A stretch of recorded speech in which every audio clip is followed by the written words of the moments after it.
Minister for the Interior, Ambrose Dery, says his outfit will take a second look at the 5,000 cedi package for officers who die in the line of duty. He says the ministry is ready to roll out a system that will run across board for all officers who suffer similar fate. Well, the police, yes, the police, we already have a strategic plan going. You know, there's a memorial that has been built by the police. And so all those who die in the line of duty are going to have their names put on the memorial. So it's not a situation where we have to put a statue for each person individually. They have an assistance system where they give 5,000 for starters, but there's a foundation and we're looking at it. We want a system within the ministry that applies across board. And I'm assuring you that that system will be rolled out. We are going to be closely monitoring the funeral situation, and you see the same this thing. Of course, in the case of Major Mahama, he died as a symbol of state, and so the outpouring was spontaneous. And I hope that, I want to believe that beyond that, the positive contribution with that will be more aware of our own obligations to assist the security forces and investigative institutions to do their work. So thank you very much. Thank you very much. Minister Ambrose Dery there, he was speaking on the familiarization tour of some agencies under his ministry. Maxwell Agbagba was with him on that tour. Maxwell joins me in the studio. Maxwell, it's good to see you. Let's look at what he says. 5,000 cedis, that was what they used to give the policemen who die on duty. Actually, that is what they still would give anyone who died now.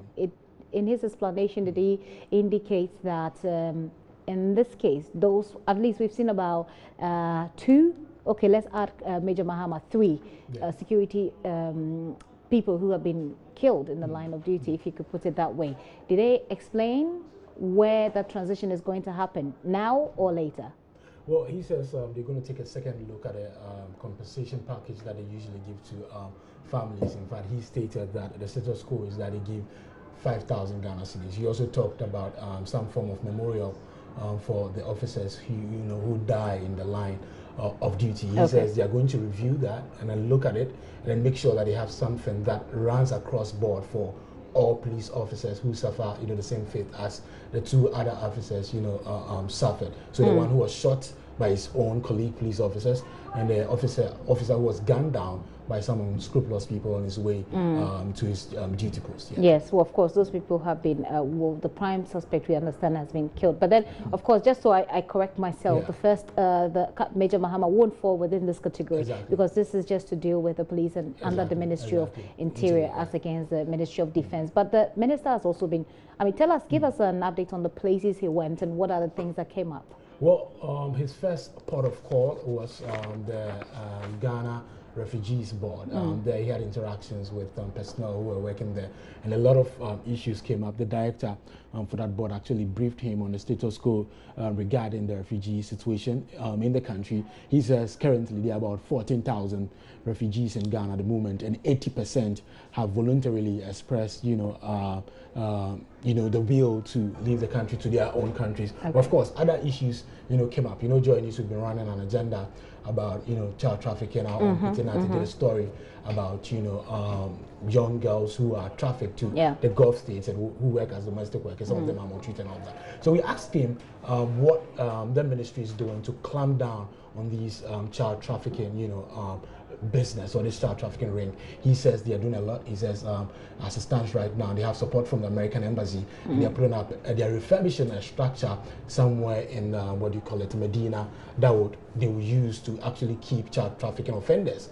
But the revelation actually was that, we've known it for some time, but coming from a minister, it makes it huge. He says some personnel or some workers at the Death and Death Registry actually complicit in this whole child trafficking business because they forged the dates of birth for some of these young ones who are, trafficked. You can hear him saying this. All right, let's hear the minister then.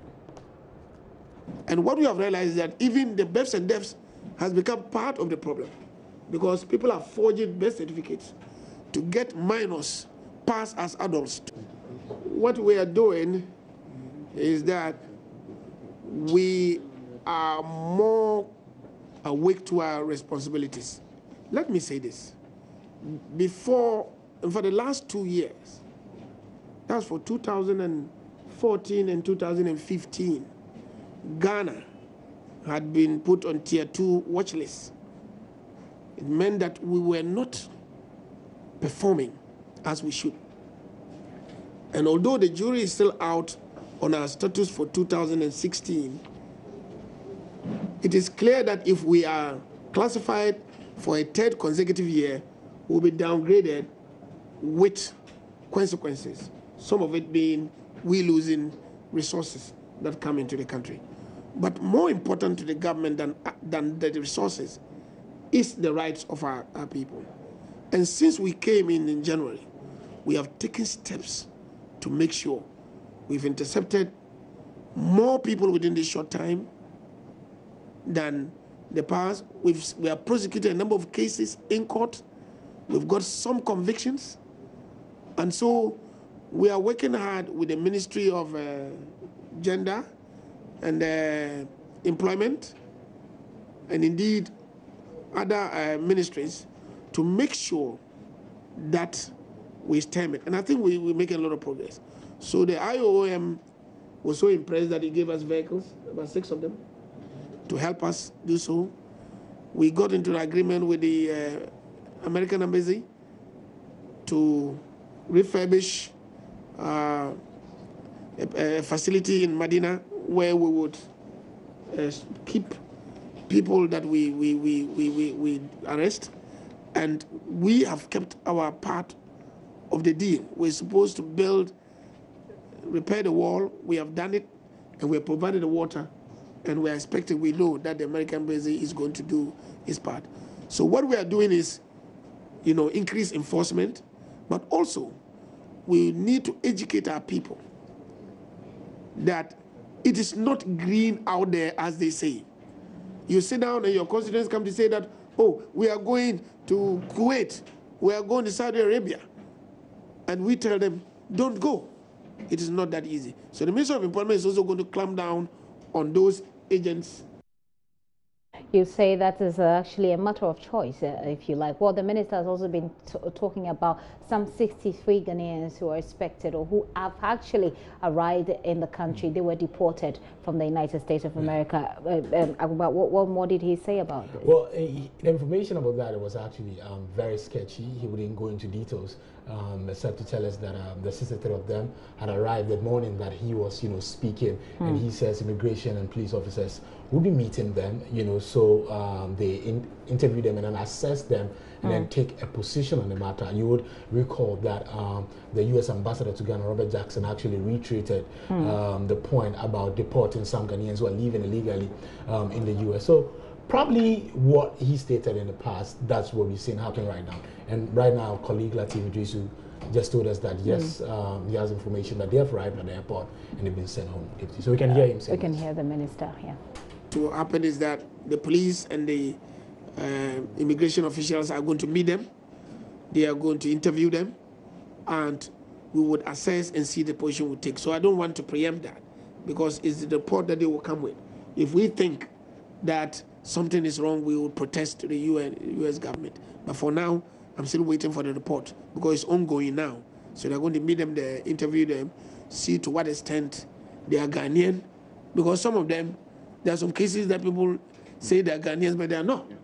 And so our position is that we will not accept people who are non-Ghanaian.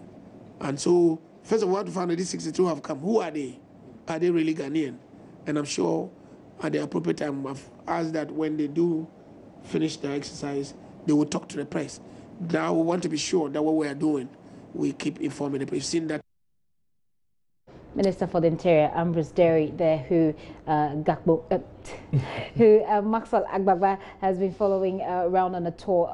In a wrap, where did he go to? Okay, so after the National Refugees Board, we actually had a gaming commission. They are the regulators of gaming in Ghana, casinos, and all these bets, super bets, and all of that. So we were there.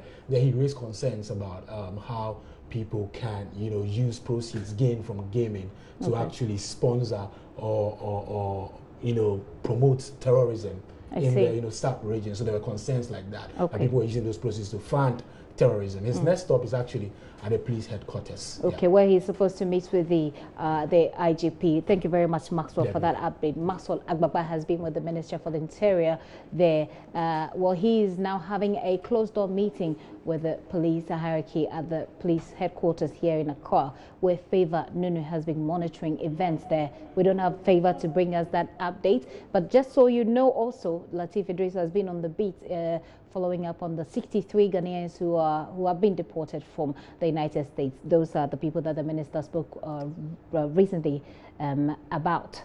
He was not granted access. What we know is that they've been left, perhaps, or they've been taken home. Yes. Taken home.